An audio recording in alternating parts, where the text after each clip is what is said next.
All right. Now we're going to record this because apparently I wasn't recording everybody the last time around. If you're looking for the most amazing podcast ever, let's roll that intro. You're listening to the Average Fellas Podcast, guaranteed to let you down and leave you unsatisfied.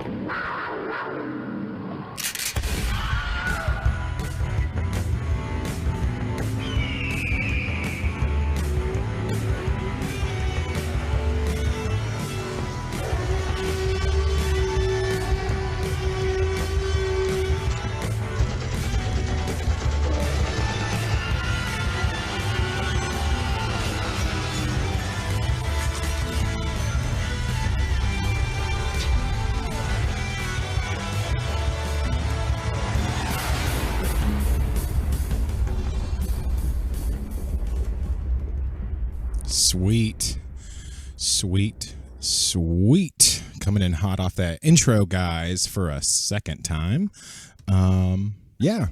Hey, what's going on, guys? I am your host, Zodi Zach, coming to you live all the way from Riverside, California. Today is July 20th, 2020. It's a Monday. What's going on, Alex? Moon, I'm so sorry. I got to get used to that. I'm going to start giving you hacks every time you mess that up, dude. You have to pay for it. Put a name. We need a name jar. Yeah, a name jar, exactly. Yeah, dude, I'm good. You know, had a good dream. Then I was like really like awakened. Suspiciously awakened. I'm so sorry, guys. I'm so choked up right now. Yeah, it was a good dream. I would be choked up. What are you talking? Is that why? Are you referring to your name? Is that why you got your name, because you were a dream or something? What are you saying? No, I didn't get my name through a dream. I don't actually know why I like it. I just like the name. You just like the name, yeah. Yeah. If those of you guys don't understand why I chose the name Zodi Zach or why I refer to Alex as Moon. Those are just our gamer tags because we're average fellas, and I think average fellas maybe they play video games. I don't know. We don't actually. We're not actually average fellas. We're living a lie. A little bit of a lie, not technically average. Sorry. Anyways, yeah. What'd you do this weekend? It was actually my birthday yesterday, so that's right. Happy birthday! I'm so sorry. Happy belated birthday, my friend. How old are you now? I don't know. How young are you? However old the government thinks I am. That's how old. Okay, Okay, I don't know about you guys, but yesterday I was playing Fortnite. Okay. Let me know if this has happened to you. I was playing it on the Switch, and the Switch has you can play it on your TV, right? And everything's all bright, clear, perfect. You can see everything. And I don't even have a big TV. It's probably, I don't know, it's like 42 or like a 38 inch. I don't know. It's an average size TV, average fella size TV, right? And I was playing Fortnite on it, and actually I took the Switch off the docking station because my wife was watching Return to the King, and I was like, I'm just gonna play some Switch. It's a very dense movie. I love it, but it's a dense movie, right? So I was wanting to play some Fortnite, and I'm looking at the screen, and I'm like trying to get under my lamp that was next to me to try and get some light on the screen to see, and I'm straining my eyes. I'm like, oh my god, what is my problem? Because I used to be able to play those like the Game Boy Advance, the Game Boy, and see everything perfectly fine, spend hours on it. There was no backlight. You had no backlight. You couldn't see the back of the screen. You know what I'm saying? Like, yeah. And today, to have the graphics on like the Switch and to have that kind of online gameplay available in your hands, unthought of when I was 12, unthought of when I was 9. Anyway, so I'm looking at the little screen, and I'm sitting here getting closer. Next thing I know, the screen's like maybe 5 inches from my face. I'm so blind, I can't even see it. I'm like, oh my god, is this what the 30s do to you? Does your vision go in your 30s? Yep. Because you need glasses, my friend. Yo, dude, I cannot see at all. Cannot see at all. You're the main guy that drives. Oh, I don't feel safe now. I can't see at all, man. I need you to go to the eye doctor immediately. An optometrist? I believe that's what I they need call you to stop this and go to the eye doctor. Because I don't feel safe you taking the handle of this podcast right now because you can't see. Who knows what I'll press, you know? Yeah. Who knows what I can press? Anyways, hey, so today's Monday, July 20th, and you know what time it is, right? You know what time it is, right, Alex? No, it's my first time here, dude. Oh my God. It's time for This Day in History, guys. Oh. Yeah, This Day in History, if you didn't know. If you didn't know, in 1969, Apollo 11 lunar module carrying Neil Armstrong and Buzz Aldrin lands on the surface of the moon. Aldrin and Armstrong walked on the moon for several hours, and Michael Collins remained in orbit in the lunar module. I had this conversation a little earlier with some of my friends, our guests that's on the show, and Moon. And I was like, man, it would be terrible.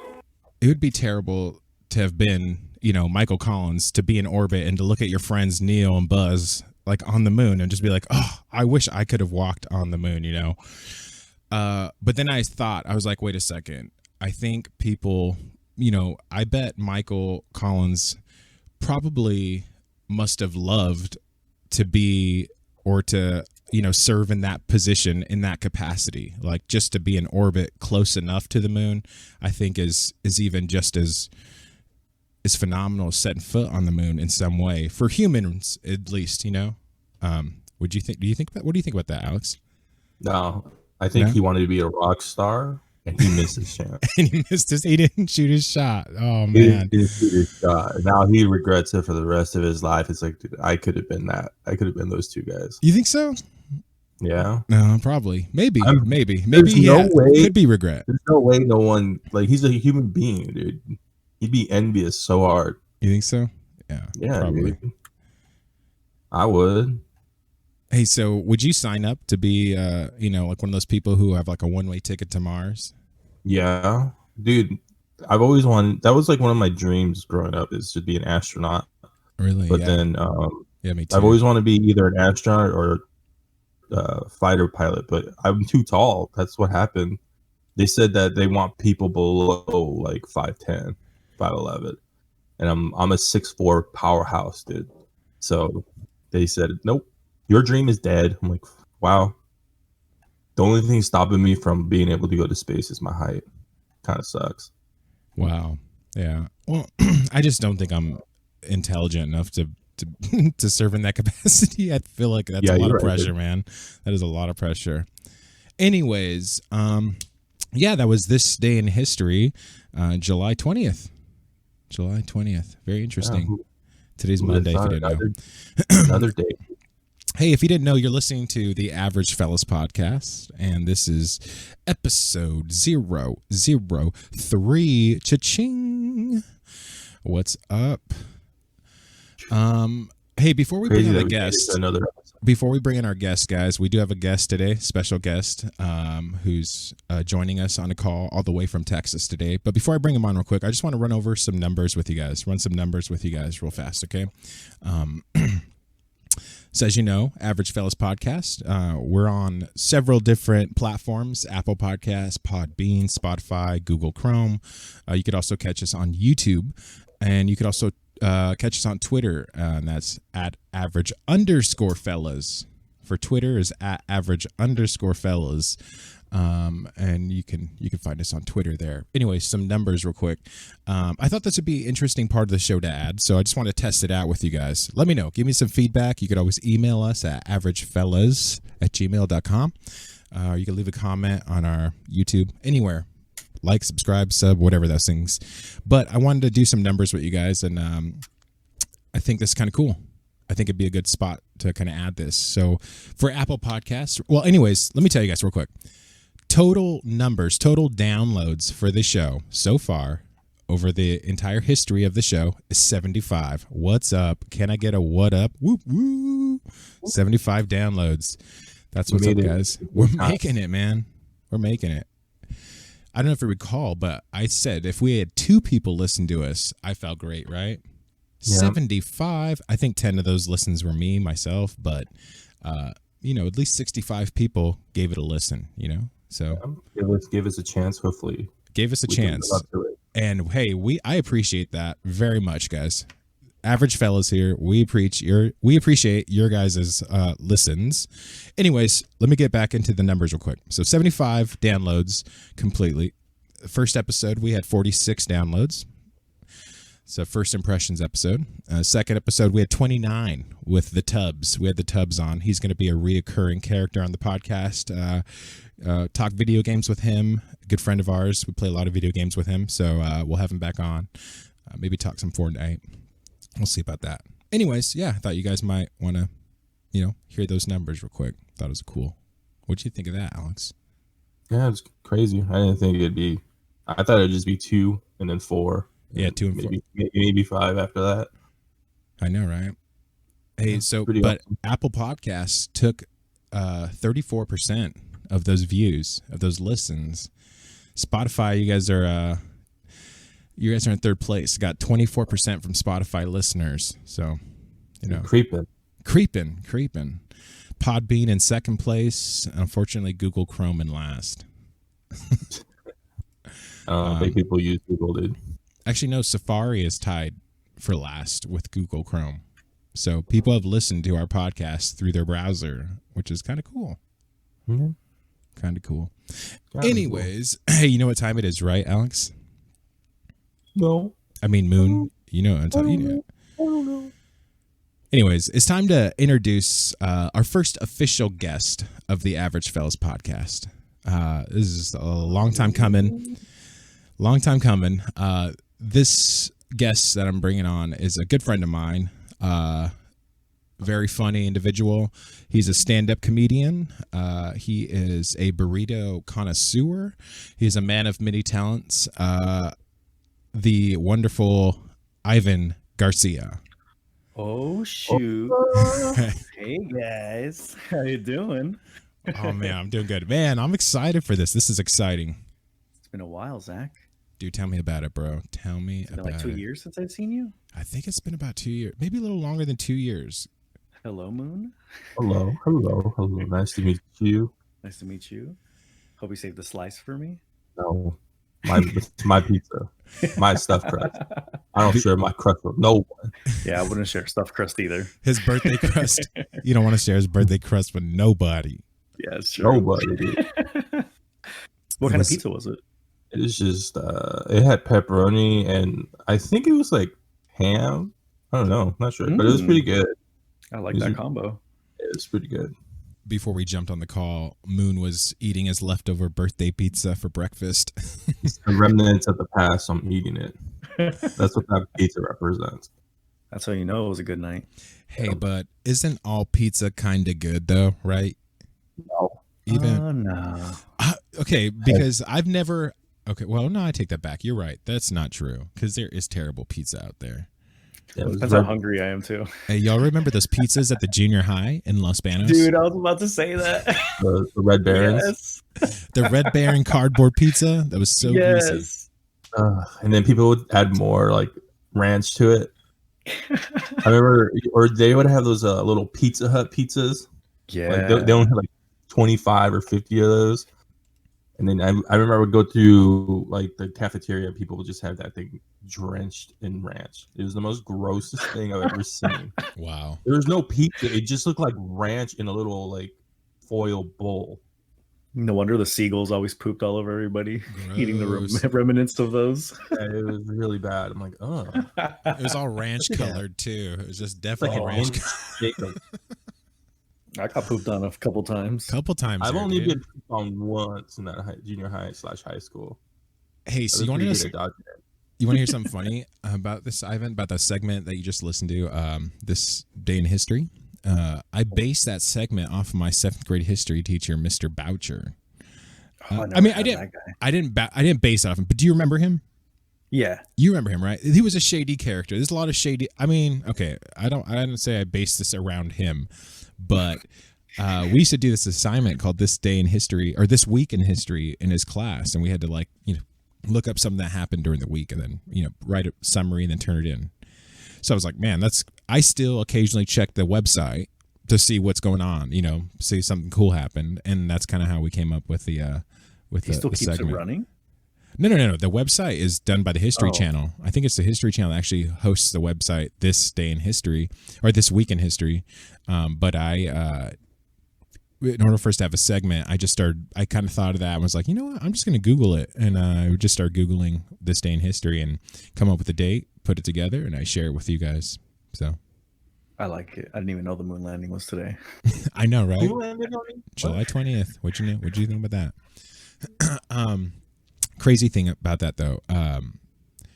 Do you remember the rock guy from junior high? From junior high, the rock guy. Scientist guy, the science His teacher. name was Mr. Weaver. Do you guys remember that guy? Oh, yeah. Oh my God, the horror stories. I had him. He was not fun. Like he was we spent creepy. Most of the days he spent just chilling on his computer doing God knows what. Probably playing like RuneScape or something. Shirt half untucked. Kind of smelled funky. Yeah, we would just watch Bill 9 all day. I remember someone like got really said something to him and he got really upset and he like chucked one of his rocks at him. Oh shoot. And I was like, that just happened. And then he picks the rock up like a baby. I was like, you just threw your baby. Yeah. And then he put like a Band-Aid on it. Because some of the rocks that he had in his room, if you didn't know, were like literally had value to them as far as like their geological, like those, what are they called? Those geodes or something like that, where they cut them in half and then like you see the inside. There's like this cool crystal formation, minerals and stuff. But I think they're called geodes. I know he had a couple of those that he was like really like anal about. Yeah, dude. I can appreciate his like commitment to those rocks, but it was kind of little weird when it's like you're supposed to be teaching us and all you could talk about is your rocks. And if it's not about the rocks, you're just showing us Bill 9 stuff all day. And we still failed the class because we never had homework. He never taught us anything. We just watched Bill 9 all day. The room was always dark, so people were sleeping most of the time. And like we never took tests, but somehow everyone still like failed. Because it's like, we have nothing to work on. There's nothing. How did we get our grades that low, dude? You guys never had Mr. Pilgrim or Mr. Wilson? I had Mr. Pilger. I think it's his name. He was Pilger. His wife was Russian. Is that right? He was like a farmer. Yeah, he was really tall and slender. Yeah. His wife was from Russia as well. And he was like a mail order bride, right? Oh, for sure, dude. It was crazy. The funny situation. That school was so weird, dude, because they had this guy named Mr. Boucher, who some of the students, some of the female students around the time had raised questions about him being kind of handsy, and then Mr. Weaver. Also, there was questions being raised about his, behavior behind his desk because of his unkeptness. And then there was Mr. Pilger, who had the Russian mail order bride. I don't know what was going on with this school, dude. I hated junior high. Yeah, I don't think anyone got background checks or anything. It's like, we just need. Hey, if you're listening and you went to junior high with any of us, you know. Yeah. Share some information with us. Hit us in the Gmail. averagefellas@gmail.com. Anyways, let's get into this interview because we have a guest here and we were talking about whatever we were talking about, little kids and schools and stuff, and I did not want this podcast to be about that. I wouldn't have phrased it that way. Oh my goodness. Anyways, so yeah, what's going on, Ivan? How's life? Pretty good. I just got back from Big Bend, and I don't know if you guys heard of Big Bend, but it's the kind of national forest out here in Texas, like right on the border with Mexico. Honestly, wow, that's what I thought. Right now, I was like, you just went to you just went to London. Big Bend. Very nice. BEND. Oh, BND. Okay.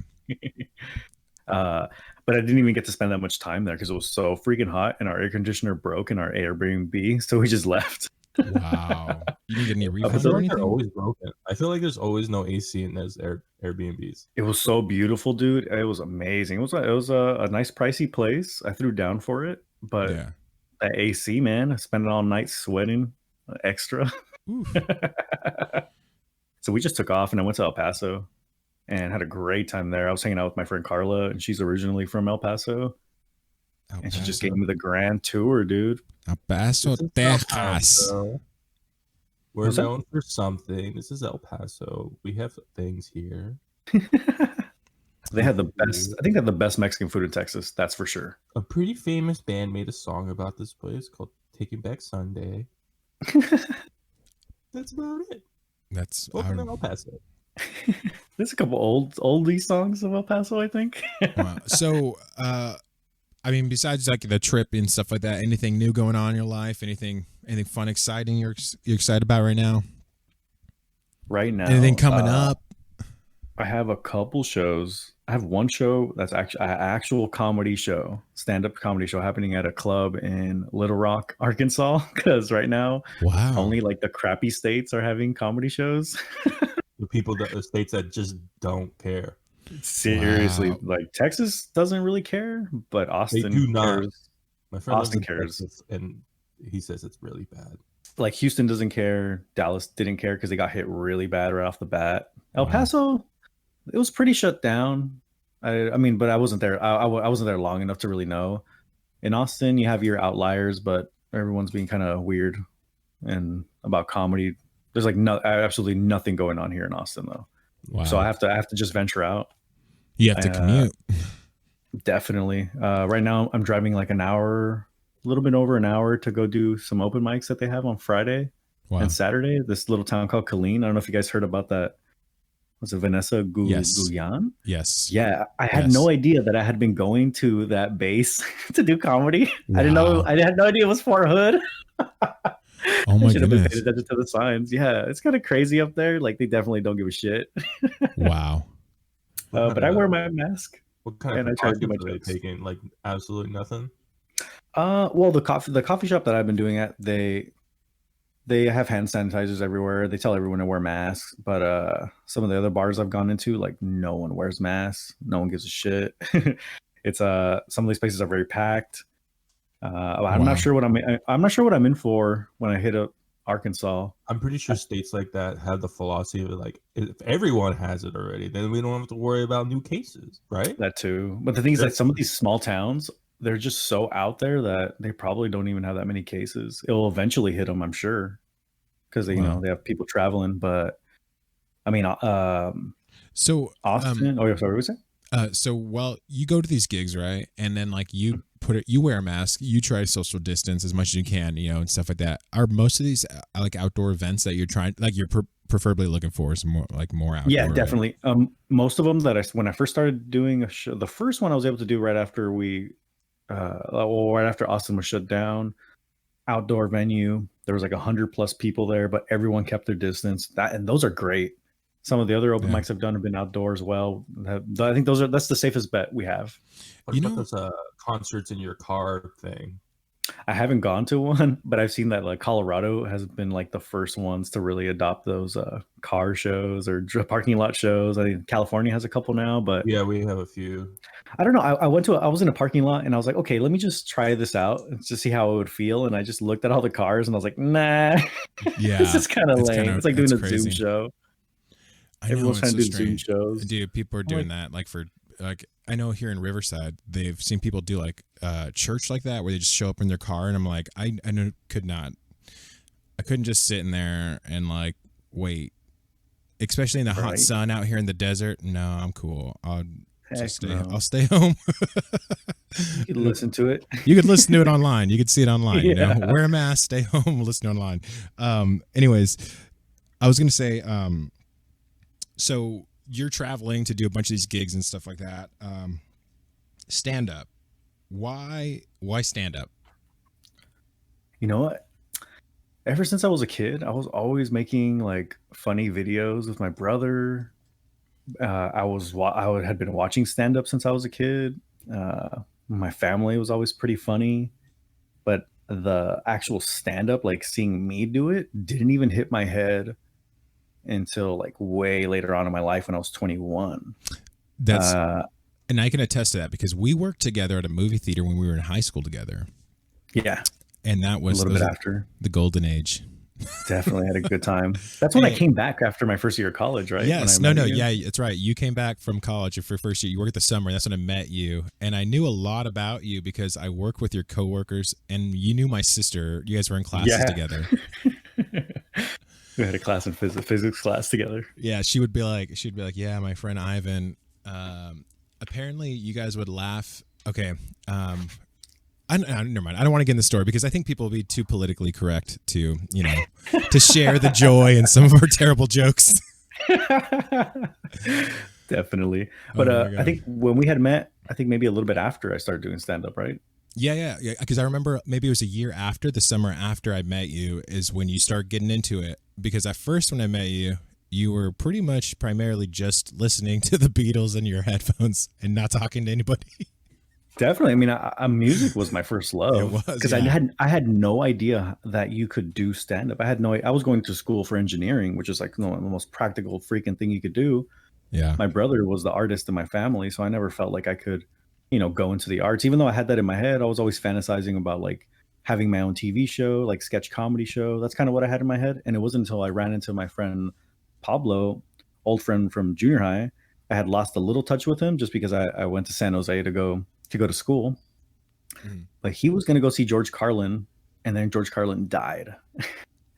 And he was just like, okay, this is a sign. I have to do stand up. So I run into him at El Gruyense over there on Pacheco. Yeah. And he just let me shout out George Carlin real quick. Really great comedian, great thinker. YouTube him. Definitely. The Da Vinci of our time, David. There we go. Anyways, you said you ran into him at El Gruyense. I went to go get tacos with my dad, and he was there, and he's just like, oh, hey man, do you want to do stand up? And I was like, what? I was like, we could do that? That's a thing?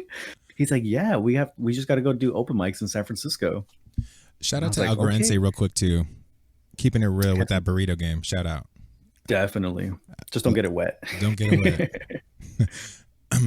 So then I met up with the. Oh, where you go?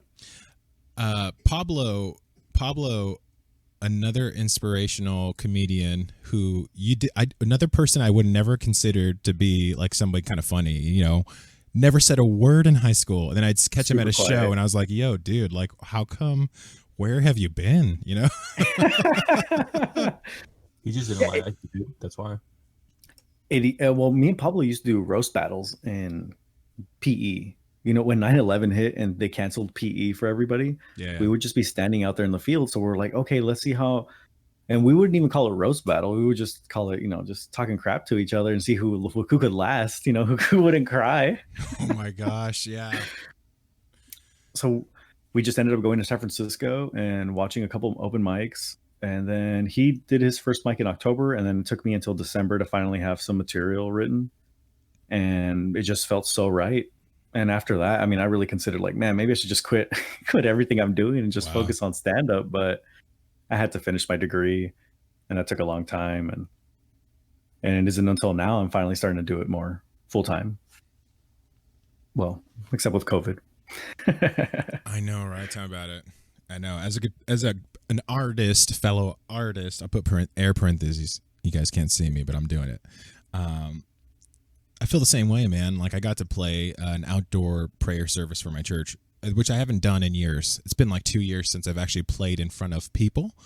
And like I've recorded songs for our church plenty of times, but to do that, to be outside, to actually interact with other humans is a whole nother environment where you're like, oh my goodness, like this feels a lot different, like someone like, I know about you, Alex, our moon, if you felt this way, but anytime I've had a chance to share craft or performance with anybody, I get a huge like surge of adrenaline, excitement, rush, like, because it's just something that I absolutely love to do. And I think, I mean, obviously it feels good to get back to that a little bit, to have that little bit of excitement about performing and providing entertainment, if you will, or just a service, like me playing for my church, whatever. I think it's just been fun to do. So yeah, I could definitely feel that. And definitely, that's why I don't care about traveling for, even if it's a little tiny open mic where they give me like 5 or 3 minutes right now. Like I'll drive 2 hours, 3 hours for that, because you can't do stand-up comedy on on the internet. How everyone's doing Zoom shows right now. It's like, no, Yeah. it's not the same. It has to be live, no It's matter not what. the same as live, man. I love live comedy, and especially like open mics. Like you might go catch a gem in there. Like I remember one time, I was at Stanislaus. My friends were going to school there, and they got us into the Battle of the Band. No, it was a talent show that we were at for Stanislaus, Stan State. And there was a comedian who went on after us who absolutely stole the show. But the fact that he just stepped up to the plate, it was a talent show, not a normal gig for a comedian, right? Mhm. But like, you got to get your name out there. You got to, get your earn your stripes, right? And any amount of time in front of people is beneficial, especially if you're trying to be some sort of in the entertainment business, right? So, Mhm. yeah, he was there, and man, I remember his first line. It was so great. He just kind of looked at everybody, and he sat down on the couch, and he was just like, "I can't believe they actually gave me a mic." And that was the first line, and I started laughing, and he was just like, "Yo, I put my name down on the list for the talent show like 3 weeks ago, and they gave me a mic. Now you gotta listen to me for 15 minutes." It was so Damn. great, dude. It was so great. It was phenomenal. And man, like, I don't know where that guy went on to be with his life, but some of the best comedy I've ever, seen before or witnessed was just fresh, in person, right in front of you. It's just a different vibe. It's better.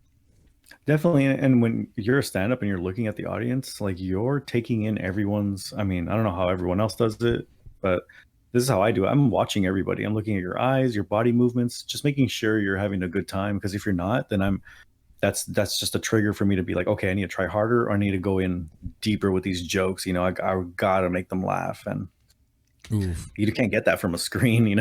Tell me about it, dude. A rough crowd. I mean, Alex, you know about this. I mean, Moon, you've been in this situation before. Like, you showed up to a gig before, and you look at the crowd, and everybody's expecting some sort of, performance from you already, and you're like, oh my god, just the anxiety.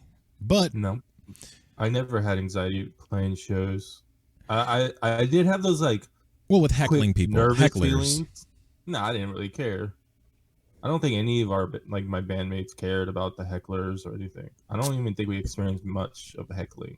I hope not. That'd be whack getting hecklers for I music. think it's more. Yeah, I think it's more for comedians. I'm sorry, that's like more for Yeah. comedians though. I imagine it's more like that because, like, I mean, most of the gigs that I've ever played at, most people are sober. When I was a kid, I played in a lot of bands. We were kids. We couldn't get our hands on anything too dangerous. As an adult, I play a lot of religious service and stuff. Nobody's getting crazy there. I So hope not. I know, right? I'm not getting heckled there, trust me. But but like for comedians, I imagine you're in a public space where people are doing as they will if they want to, especially open mic, especially start. Man, I can imagine. Jeez. Well, was it last week? Yeah, last week, before I went on this trip, I did an open mic in Killeen over there by Fort Hood, and it's a biker bar, and you walk in and like, if you're not, you could tell who the stand-up comics are because they're the more nerdy looking people. Everybody Yeah. else is like these rough ass people, even though it's the age of COVID, no one's wearing masks. They're just, they're there drinking their beer, having their, good old biker time. And I went up, I think it was the second comedian up, and these two guys were playing pool, and they kind of, I don't know if they were feeling like jealous or they needed attention or something, but they were escalating their conversation or just speaking super loud, like trying to outdo me. I mean, but I Wow. had a microphone in my hand, so I was like, you know what, I'm going to do my poetry joke. I have this poetry joke I do, and I was able to win over the whole audience. Like everybody in there was just like, I was like super into it, but these guys were just so pissed.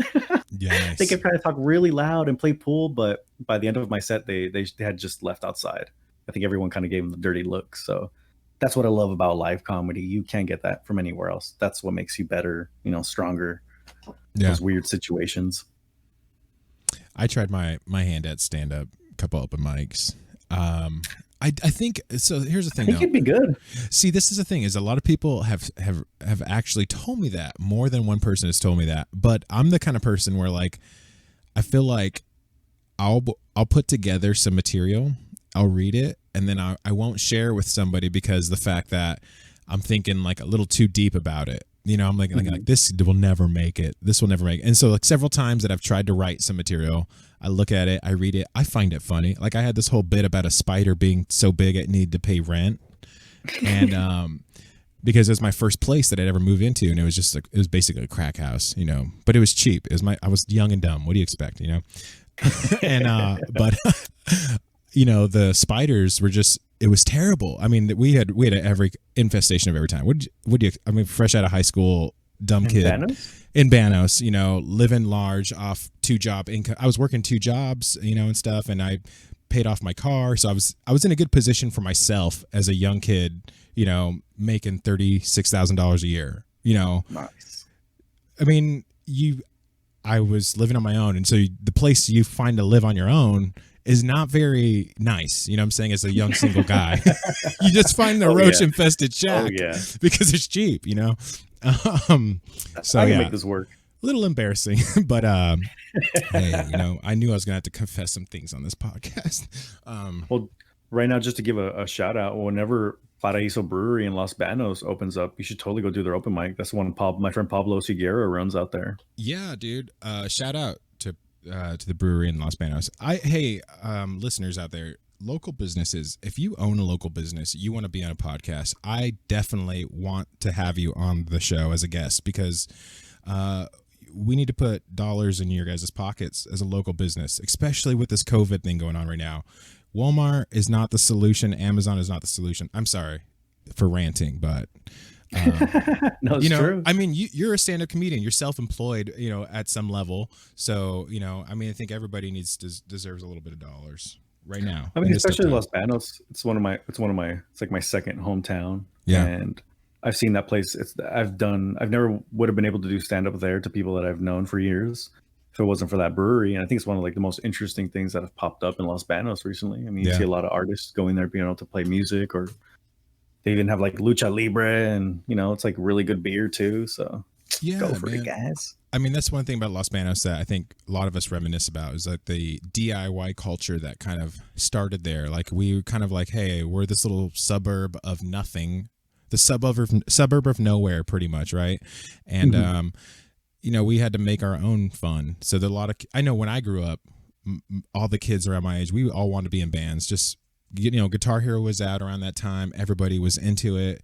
It was super cool. Everybody wanted the Marshall half stack and the Gibson Les Paul like setup. You know, it was just, you really had no place to perform in Los Banos. What was it, like Hot Dog Heaven? Yes, there were two places to perform. There was Hot Dog Heaven and Smoothie King. Do you remember that, Alex? Moon? No, there's also the movie theater. And the movie theater, yes. Oh yeah, the shady movie theater. that show is actually really cool. I really actually like those movie theater shows. Yeah. More so than like Smoothie King, because Smoothie King, they give you this like little tent. It's like the stage was literally the size of my desk, and I was like, "There's no way we're fitting on this." And they just need more of that in Los Banos, especially there's more people there now. So it's just like, you know, give them something to do. Give them something to do. Yeah. Anyways, hey, who's like a stand-up hero of yours?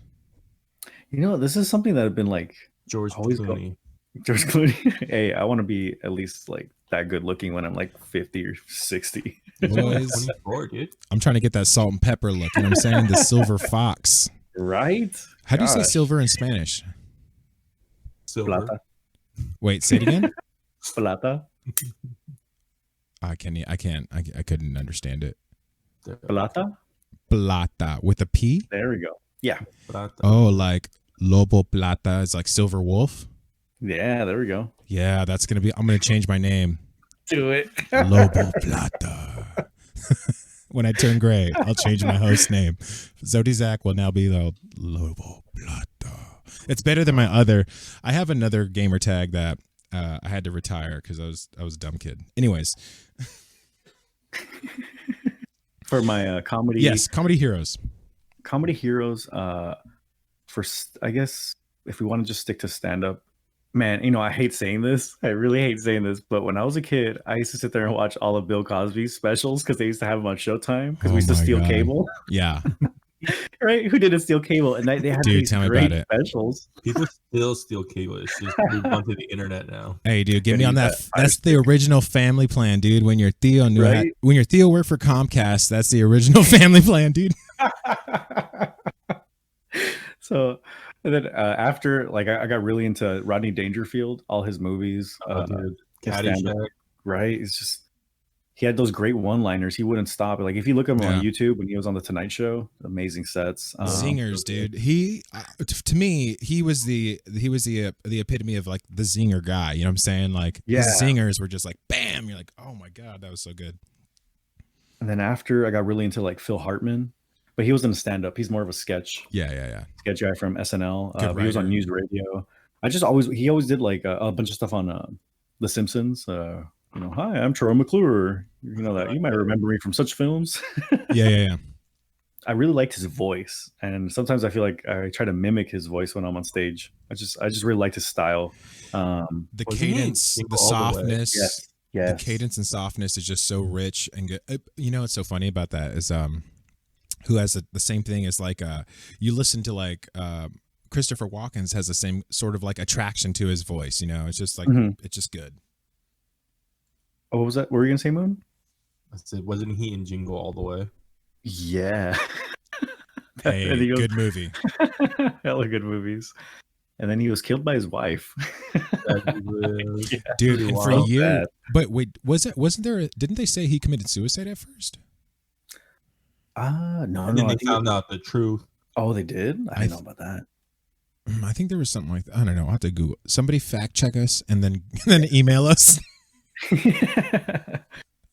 I would say they've been pretty influential. George Carlin, super influential, although I don't really try not to dive into too many political things in my comedy. I try to hide it as much as possible, but it they still have that undertone of my opinions. Yeah.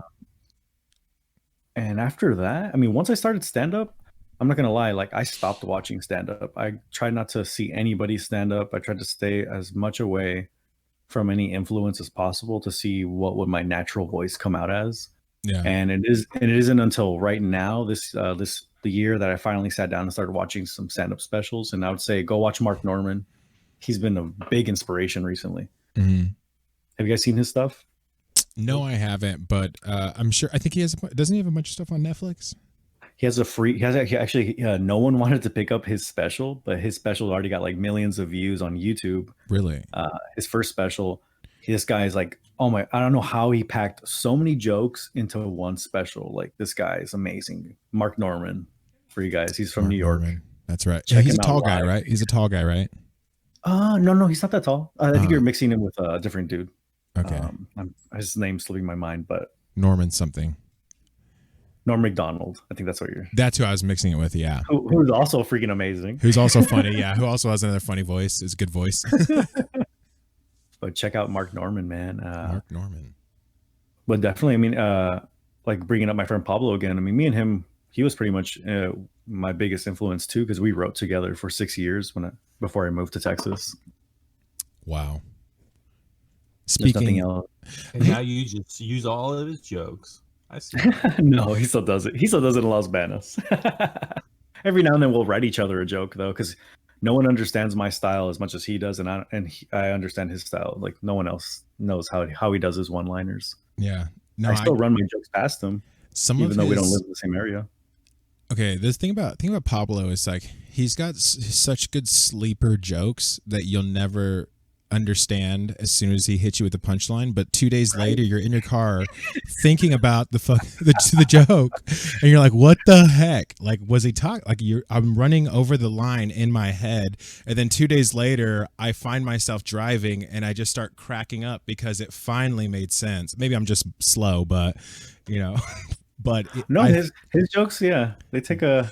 they're You like gotta be really paying attention. you have to be paying attention. You have to be sort of I guess I don't want to say woke, intelligent jokes. Definitely free your mind. And, Yes, and- you know, Very intelligent joke. Like you have to. It's written intelligently. So stuff like that is. I don't know. I definitely. I think Pablo, for me, as far as when I've experienced your and Pablo's dynamic, I I think you guys both write intelligently. I think you guys definitely had leaned into that early on, and I can kind of see that. And I think I told you about this too, like maybe 4 years ago, but I seen it very early on that you guys are writing very deep in your jokes, and I really appreciate that. Thank you, man. I think a lot of times especially doing stand up in San Jose. I mean, we started in San Francisco, and I was living in San Jose, and there wasn't anything really going on too much other than what my friend Pete Munoz was putting on. Mhm. The comedy club wouldn't do any open mics, but I would have to do comedy shows in front of like all these old cholos in San Jose. Nice. All these drunk whack people from San Jose. If you're from San Jose, you know the people that are there. I mean, it's diverse in whackness.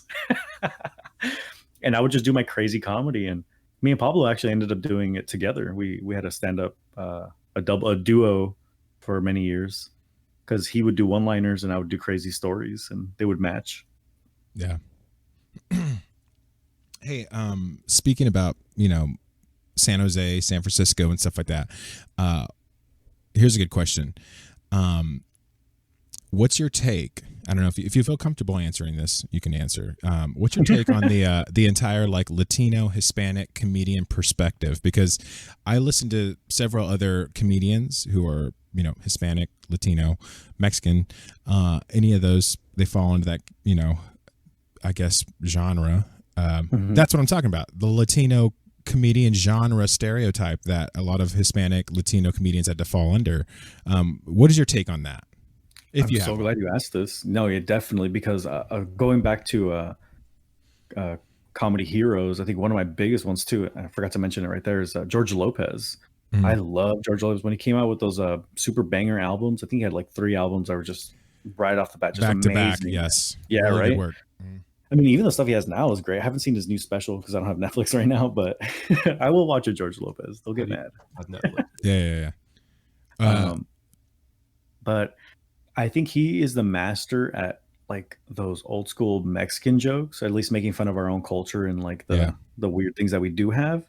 But when I started doing stand-up, same as I didn't want to watch any more stand-up comedy just so I wouldn't be influenced, I made a vow to never do Mexican jokes.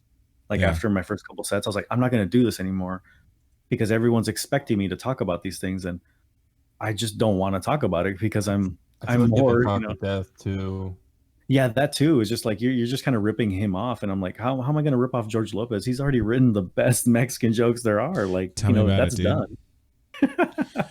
The and beef, I didn't have that upbringing. Ice chest and beef whole entire part. You know what I'm talking about? The ice chest and beef routine. Oh my god, dude! Right? Jesus, it's so good. And he grew up in LA with like an even more hardcore like Mexican people around him. Where mine was more like a more softer Mexican upbringing. Even though I did relate to a lot of the jokes, but for my stand up, I just thought, because I just like, let me just try to write smarter, because everyone's expecting me to say kind of like just dumb stereotype stuff, and I hated that. And that was another thing. Like when I was in college, no one would people would expect me to not be in college. People would just expect me to be a stereotype, and even my own people would call me white, like whitewashed, and I was just like, what the fuck? Come on, guys, I'm trying to do all this stuff for you. I love the meme, the Selena meme, where it's like the dad and he's telling Selena, he's saying being Mexican is tough because you have to be more American than Americans to prove to them that you're American, but then you have to be more Mexican than the rest of the Mexicans to prove to them that you're Mexican, and so you're in this forever state of like alpha, I guess, culturism. Definitely. I mean, that statement just rings so true all the time. And then coming to Texas, it was even worse, because I feel like Texas just culturally is like, man, 20 years behind how Cali is, because Mexican people in Cali don't play defense. Here in Texas, they do. So they promote, and they just love the stereotype. Wow. So going to areas like San Antonio, and just doing my brand of weird Ivan style comedy, it was refreshing. I could see that they were almost like they liked that. Like they're like, oh, finally someone else. And I would make those other comedians that were doing nothing but shitty stereotype jokes, they would look even worse next to me. I was like, put me up first, because now they're gonna have to compete with my shit. And then coming to Austin, they wanted me to be that stereotype, and I'm not, because I could write smarter and better than any white boy around here, and they hate me for that. Wow. But then going to other places like Houston, Dallas, and all the other small towns, they don't even look at me that way, which is weird. Everyone told me I was going to run into all these racists in Texas, but the biggest racists and bigots are in Austin, Texas, which is supposedly the liberal part. Wow. Going to these little country bumpkin towns have been the greatest shows I've done, because they want that. I think they want something new already. Yeah, I feel like a lot of maybe country people are just, it's happy ignorance. There's kind of like where you're like, you know what, man, like I don't have any case against the stranger passing through, like, you know what I'm saying? Like, let them do their thing, and until they say something crazy, then I'll, you know what I'm saying? I think majority of people are like that. I'm like that personally. Like I want to hear, I want to see, and then, you know, obviously if there's something crazy that pops off, you know, it's either fight or flight. You never know. Yeah, definitely. I think I did a show one time in Arizona, in Phoenix, Arizona, and I walked into this like weird little like restaurant bar thing, and they had like a small like room off to the side, and I walked in and everyone just stared at me. It was all these like super like rednecks. Oh my goodness. And I'm like this dark ass Mexican guy with a Hawaiian shirt. And I started using like, I tried to find like, you know, racist things people say. And I started flipping them around, and they went crazy because I started saying stuff to them, because I started my set speaking Spanish, and then I got really quiet, and I was like, come on guys, learn how to speak Spanish or go back to your own country. Oh my goodness. And they just died laughing, and it was amazing. I had such a good time after. It was like we were all friends after. It was like, see, I'm trying to bridge the gap, guys. Like, yeah. And I think sometimes jokes, I think people, maybe, I know there's a lot of people already on this train right now, but people taking the whole entire joke things out of context, you know, like it's an industry of entertainment. You know, obviously some reform is necessary, but at the same time, like integrity and like the craft also is like the balance that you're trying to, you know, hold there. yes. Hey, what is your, for me, like one of the comedians that I love the way he writes, I think is really intelligent in his style, is Al Madrigal. Yeah. I really appreciate him as a Chicano artist, because he doesn't step forward and just right away hit you with that. I'm a Chicano artist. I'm a Mexican artist, whatever, right? And in his jokes, he makes you aware of that. Like there's, you know, I just really appreciate that, because that's been like my experience growing up has kind of been like that, you know, where I want to, you know, have a connection and association with my ethnicity at the same time. You know, I want to express that, but not necessarily because I can't fully express it because I haven't been around it and I haven't experienced as much as, you know, traditional Mexican families have, you know? So, but I really like his style for that. And I think that's real. I think kind of like, I would say that your and Pablo's comedy kind of, I would say, follows suit, similar. I'm not saying that you're copying or anything like that, but like it's intelligently written, and it's a good thing. It's a good place for Chicano artists, comedians to be at right now, you know. I think the one, another saying would be like, be the change you want to see. Yeah. And I totally want to inspire other young Mexican comics to not follow that route, because sometimes you're at a show and there'll be a comedian that's just doing nothing but talking crap about their own culture, you know, throwing their heritage under the bus just for cheap laughs. And you see the people who are laughing, and they're like, well, they're not laughing with you, they're laughing at you, man. And they make it harder for other people, because now all they want to hear is just racist stuff.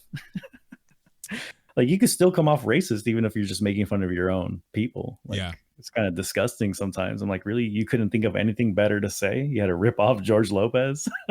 You know, I've come across as that in my life because of the fact that I've had a tough time trying to understand my own culture, whatever, my own experience, my own culture, whatever. But I've come off like that to my fellow Mexican, you know, friends and families. I've done that. I've put on that face where it's just kind of, you know, we make fun of our culture and then we allow other people to, and then we just soak into it and we lean into that because it's kind of fun. And then, 5 years down the line, we're looking at everybody be like, who, what'd you say? You don't have the right to say that, Yeah. So I feel I've definitely participated in that a lot. And I think, like you said, we have to be that change. So hopefully, hopefully we're making some ground, or we're trying to, who knows? Yeah. I've seen a lot more new people coming up, just staying away from that. And I think it's kind of one of the things too is, so you're from California, you moved to Texas, right? And Yes. your Chicano experience also, I think probably, I mean, I imagine the demographics there, as far as like how you're able to kind of like fit in with those kind of the, Mexican, Latino, Hispanic groups of people, like you're able to definitely, should by all means be able to fit into these stereotypical markets, especially with your comedy. Do you think that has a lot of, play with your success, or do you think? It was super tough moving to Texas. Like, when I got to Austin, I was like the only I like saying it this way. I was the only outspoken Mexican comic. Oh, Because a lot of more light-skinned Mexican people here, or comedians, they would try to hide it as much as possible. And I was just like, well, who are you trying to fool, dude? Like, I know who you are. yeah. And then I would go to San Antonio, and just like I was saying before, just I feel Texas culturally is a little behind in some of these areas. And at first I came off a little weird, but once everyone kind of got to know me, I was like, yeah, just like you guys. And Houston has has a lot more. I think it's probably the most diverse city in Texas. Mm-hmm. But they have the best Black comedians that are coming out of there. Like, they're the best comics in Houston are the Black comics, but they accepted me like right away. Yeah. I loved Houston. I think Houston probably has the best comedy scene in Texas, because they're just beyond everybody else. They're ready to go. They want nothing. They just love comedy. They're all about the jokes, no drama. Like, every time I've gone to Houston, I've seen a fight, because they don't fight on Facebook. They fight in real life. Wow. Yeah. That it's just, real you better scrap. go there and just, you know what I'm saying? That definitely. real scrapping out in the streets. Like, you better go there and just do your set and leave. And if you're going to try to say something really touchy, then you better be funny. You know what I'm saying? Because you'll go to like Austin, and some of these white boys try to do like N-word jokes. And I'm like, what are you doing, dude? Like, do you even know Black people? Well, they'll try to do Mexican jokes. I'm like, what are you doing? Stop. Tell me about it. I sometimes I feel like I walk on thin ice too myself, because I don't know. It comes into play a lot. Being a ethnic person, a brown person, like you're gonna walk it. You're gonna deal with it. And I'm not trying to make a case, be like, yo, feel sorry for me. That's not my thing right now. Whatever. But I know it's like something that we just. I don't know. I think in comedy you can't glance over the Mexican artist, the Mexican Latino comic thing, that it just is, it's constantly there. And I've always been referred to as like someone of a George Lopez when people, hang out with me. Like, oh, you're my George Lopez. I was like, it's because I'm like a jovial, like Mexican guy who kind of like makes funny jokes. Is that why? Because that's usually the sentiment that I get from a lot of people. But like I said, just going back, reiterating, I appreciate your guys' comedy, especially yours. Being really intelligent, being more than just a base sort of stereotypical style of comedy. It's needed, it's necessary. So from change it. So here's one thing I want to talk about real quick, just really briefly, because I know we spend a lot of time talking about this, and I know Alex or Moon doesn't care to talk about it, but the COVID-19 response, like in your state, do you think that the state handled it appropriately, or like does it feel like it was kind of like it fell apart in the beginning, like what you weren't ready for it, nobody was ready for it, or? I think they weren't too. See, in Austin, I think El Paso, and most of the smaller cities, they didn't really get hit right off the bat. Like, when the whole country went on like extreme like shutdown, and all the stores were closed, we still didn't even have a lot of cases here. It was fine. I mean, I think the biggest thing was just everyone hoarding food. But Dallas was hit super hard. I think it just caught them by surprise. And I know someone who his wife is a nurse, and they were going crazy there. And then in Houston, it's just like they just don't care sometimes, man. They've been hit by hurricanes for so many years that those people are just like, well, a virus, if you can't see it, I think that's maybe the mentality. And then it hit them really, really hard. And then now when they're trying to implement more, like, wear your face mask, wash your hands, you're getting a lot of these people who think it's a conspiracy theory because, Alex Jones is from Austin. Dude, hey, okay, so Alex Jones, as much as people hate him, people love him, right? Definitely love him here. I value Alex Jones' content so much. It is so great I just like to, let me put it this way. I'm a sucker for that kind of content. Okay. Like, I'm not saying I believe what he says, but I definitely enjoy. He sounds like he sounds like I would have a good time going to dinner with a bunch of friends and Alex Jones. You know what I'm saying? Because he would be so great. It would just be fun to be around, I think, to witness what was going on. Well, yeah. Another thing is that, like, in Texas is so hot that you have a lot of outdoor venues. And that's the thing. People are just so used to hanging out outside, going to shows, going to concerts. So it took a while for things to really shut down, and people just love drinking here in Texas as well. I know, right? So a lot of bars were still open. A lot of people were still going to bars. Like the very last night that Austin was open, I was at a bar with a couple of friends, but there was like nobody there. It was a freaking ghost town. Yeah. And then maybe a couple of weeks later, you had a big old protest at City Hall because people were saying, you got to open up everything. People, I don't know if you saw the pictures of that one lady like licking the window. I did not see that, but I'm going to Google it now. And then, for every little thing, like there's a huge amount of people in Texas that will protest it, which sometimes I think it's a good thing because sometimes it's like, okay, maybe you still got to have a little bit of doubt and everything. But these people just doubt a little too much. Yeah, there's a healthy amount of fear that is necessary for human survival, and I think that's something that people have not taken in consideration the last 20 years of human existence.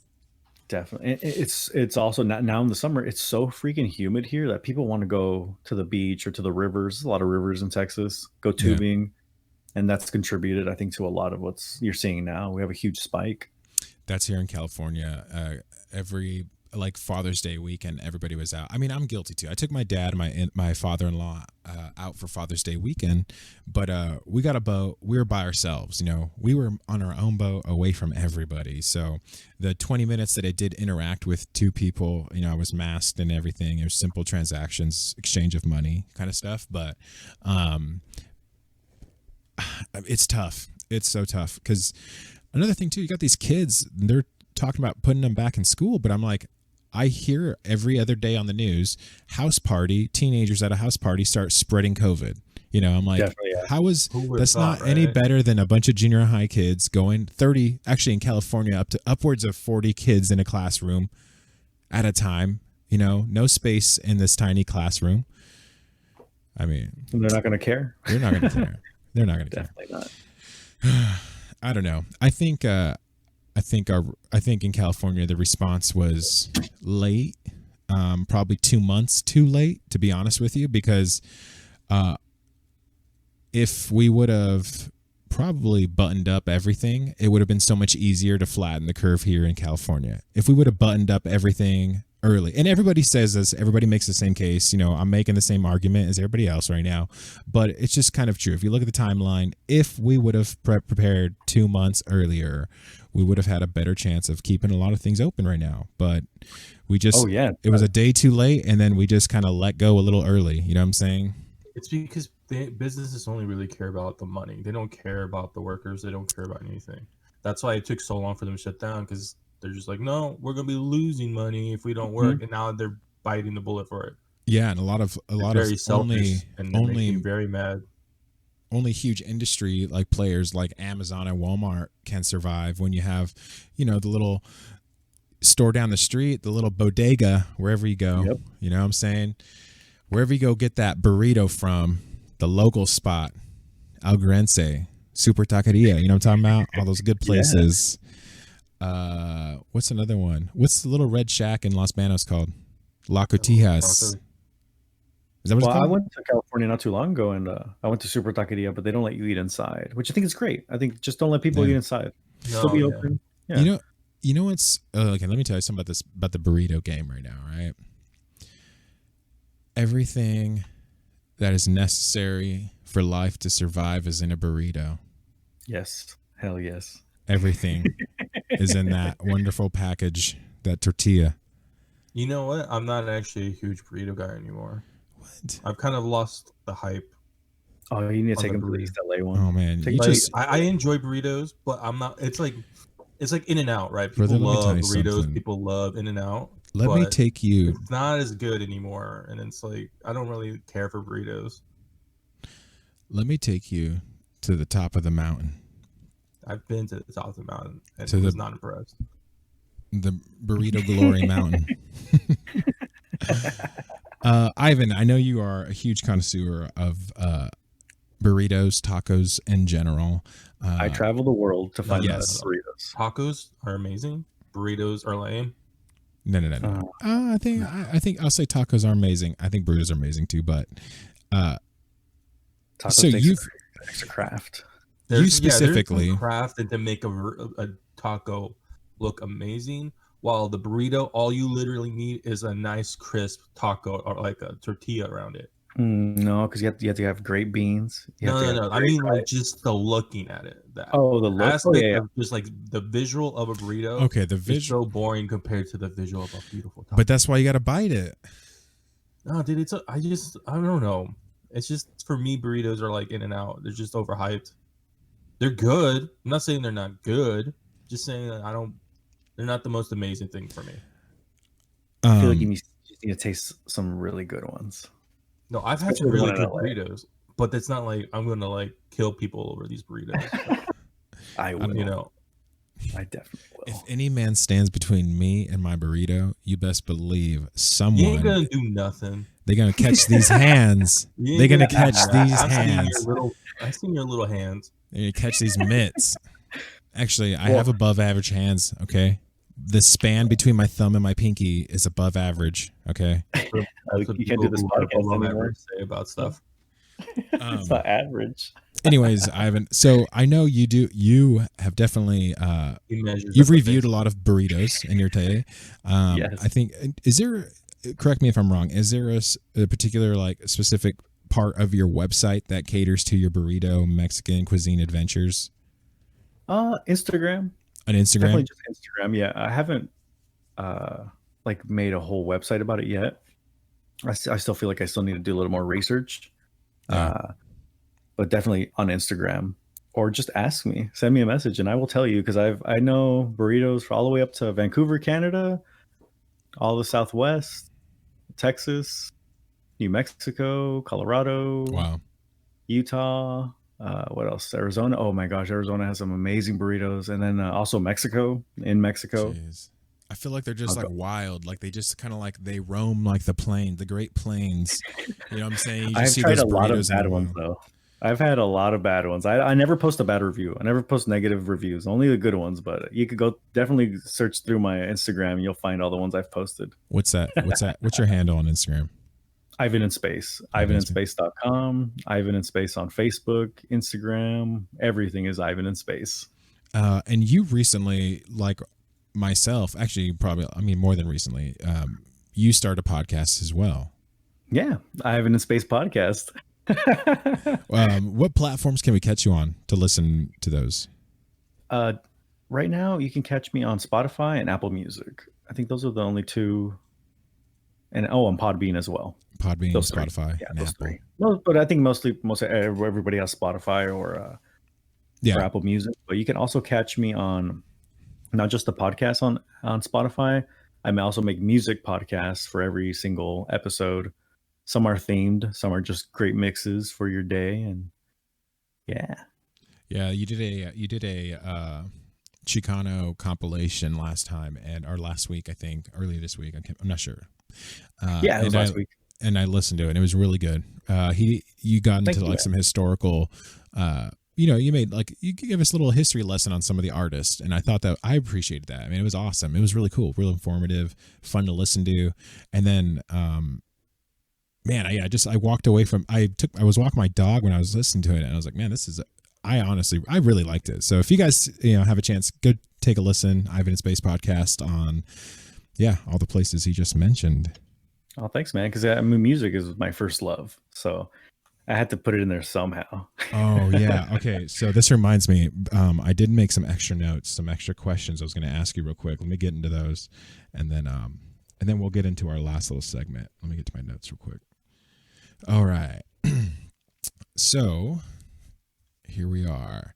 Okay. So a while back, there was a social media platform for you young listeners out there, young bloods. It was called MySpace. Do you remember it?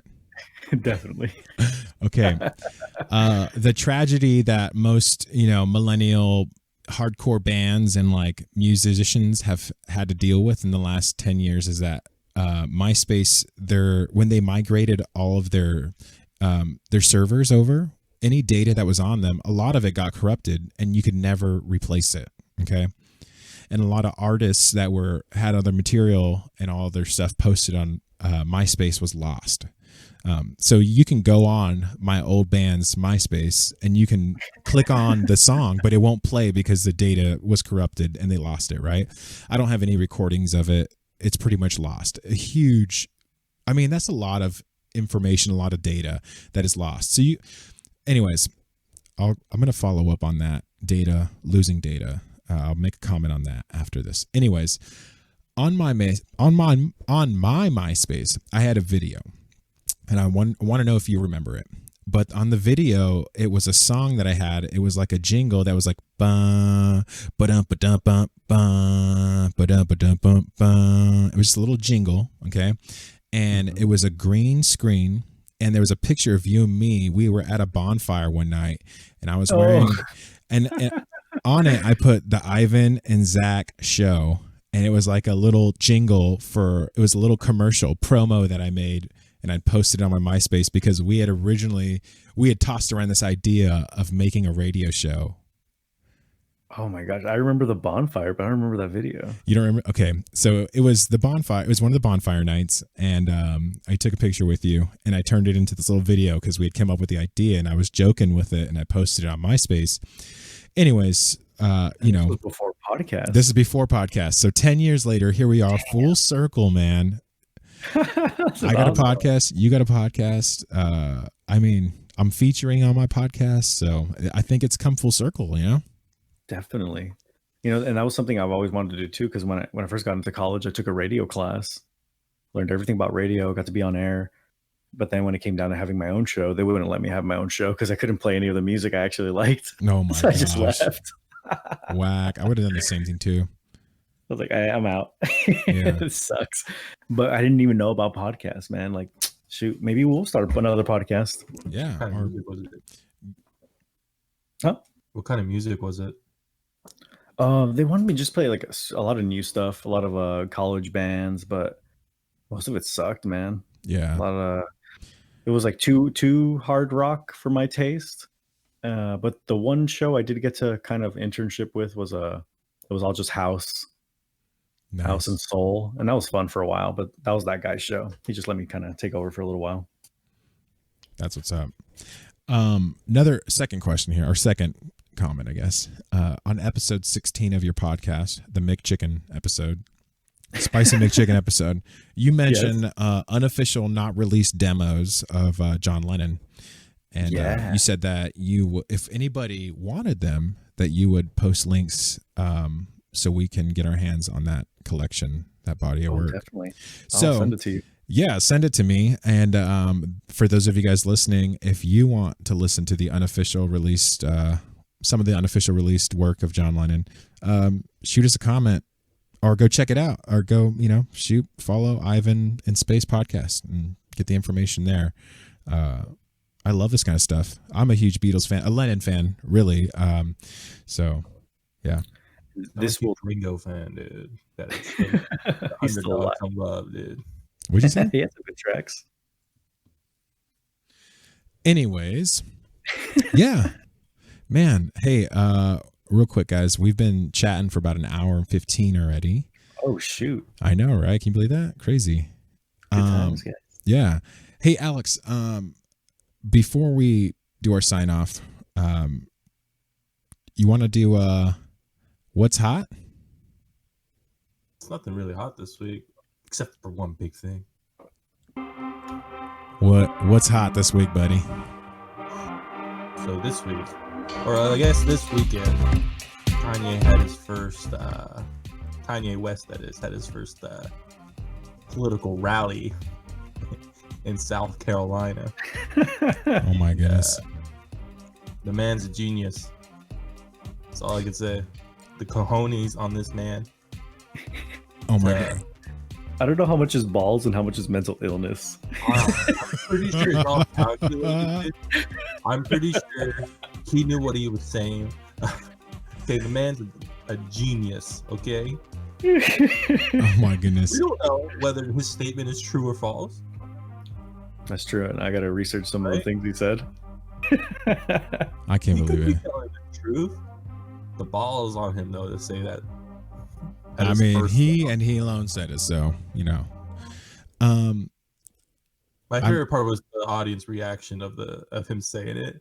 But my favorite part of the video is like, you know, as soon as he's like was like halfway through the sentence, he kind of like, I just said that, and I have to keep going. So if you don't know, there's no backing down now. I have to go. The comment, the tweet that we're talking about, what's hot in this podcast right now, is Kanye West had his first campaign rally, and his first campaign rally, he made the comment that Harriet Tubman never actually freed the slaves. She just had them work for other white people. That's what Kanye West said. Okay. And so there's a few videos going around right now of people's reaction, people just walking out, and people, you know, those kinds of stuff like that. And it's, yeah. Anyways, go take a look at it. I suggest you go take a look at it. But wow, this one. Yeah. I'm pretty sure what he said was probably not the craziest thing that has been said at a campaign rally. Yeah, I know, but I'm pretty sure there's been some wild campaigns. I think it's because he's an actual like younger person. I think it's like affecting all this generations a lot more because it's like, you know, usually all the candidates are so old that like, I'm not even going to tune into what this guy's going to say. Yeah. I mean, it'd be interesting if he won. It would be interesting. We'd be all done. Yeah, but okay, here's the thing too. When I look at the State of the Union right now, I think that the whole entire like Republican Democratic kind of argument is really divisive right now, and there might be an environment where something like this may potentially happen, given the last election when everybody was like, there's no way Donald Trump, we can take him seriously, and then we just memed him all the way to the White House. You know what I'm saying? Memed him. The meme, people don't understand memes have so much power to them. Definitely. Because it's been proven. Yeah. Last election. It was proven because what happened was everybody's like, this will never happen. This will never happen. And all the never happen people didn't go vote. And all the people who were like, oh yeah, you don't think this will ever happen? We're like, we're going to go vote. People still vote for Harambe. That's how. No. Still trying to get that vote. Or Connie 2012. Yeah. People are still doing that for the memes. Well, it's like Obama was the first Facebook president because most of his advertising to get people to vote was through Facebook. Yeah. And Trump is the Twitter president. Oh, the spicy lord, dude. Who do you think is next? Okay, real question for Alex. The Twitch president. Real question, real quick. Well, for both of you, Alex and Ivan. So, are you guys buying the Goya beans, or did you just stick with Rosarito? I never bought Goya. That shit sucks. I never even heard of that brand before, and all of a sudden it came out of nowhere. I was like, and then I saw it in Food for Less the other day, and I pointed out. I was like, I don't know. Never seen it before in my life, and every time I turn around now, all I see is Goya products. No, all I see is White Claw everywhere. That's the only product that is being shoved down my throat right now. White Claw. I kind of want to try it. I want to try it just to like see what the hype is about. But you've never had one? I've never had a White Claw. Damn, you've held up for a while now. I've never had a White Claw either. I didn't know it was a thing. They don't taste at all like alcohol. I don't drink that often. You might start after this. I might be transform me. Hey, so I don't know if you know about this. Do you remember the Four Locos? Yes. Oh my gosh, man! The original Four Locos. The original Four Loco with all the energy drink in it, with all the I think cocaine in they it. crack.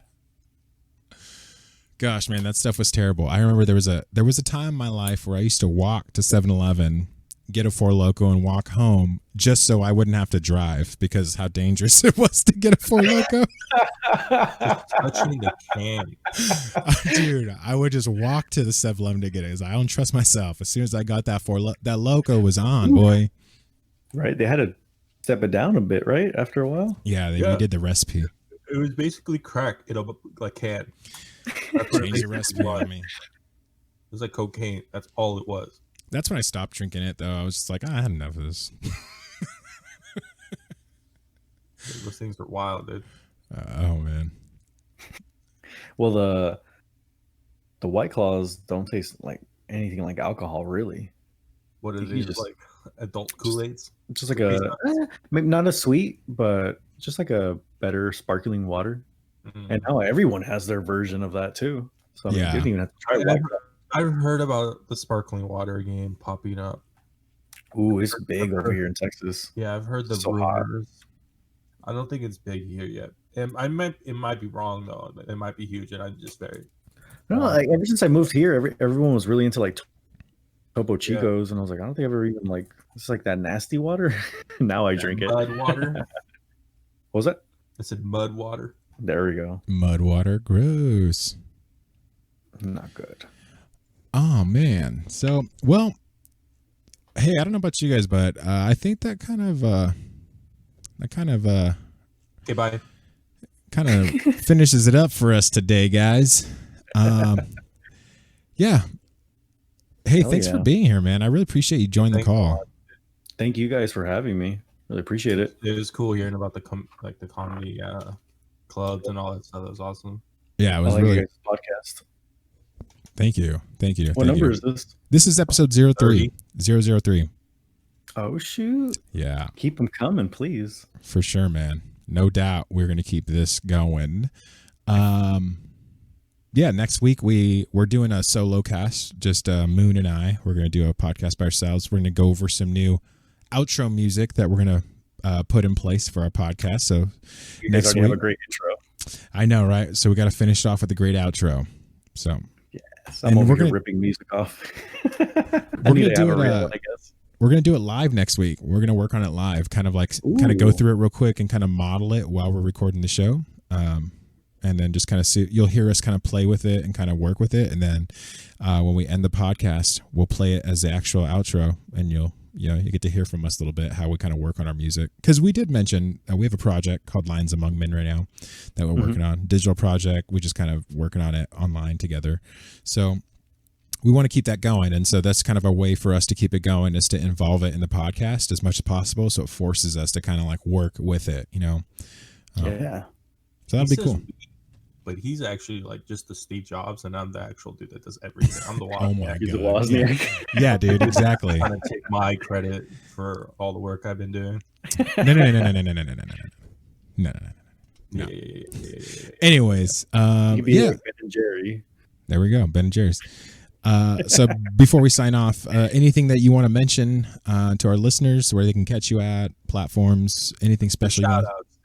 Just check me out on Ivan in Space podcast and hit me up on Instagram. I love Instagram. I'm just Ivan in Space. Nice. Add me. I post crazy things, and my stories are filled with music. Nice. That's what's up. Alex Moon. Oh gosh, I gotta fix that. I'm so sorry, guys. Anyways, sign off. Not yet. Not ready, dude. What? You gotta do you gotta go first, right? I don't have a sign off yet. I need to end this episode. I can't just stay on forever. Okay, love you. Bye bye. Bye bye. All right. Thank you so much for joining us, Moon. Yeah, that was episode 003. of the Average Fellas podcast. I'm your host, Zodi Zach, coming to you live all the way from Riverside, California. Thanks for listening, guys. Catch us on YouTube. Like, subscribe, review us on YouTube. Catch us on Apple Podcasts. Check us out on Podbean, Spotify. Send us an email or catch us on Twitter at average_fellas. Anyways, yeah, we'll catch you guys next week. Bye-bye. Bye.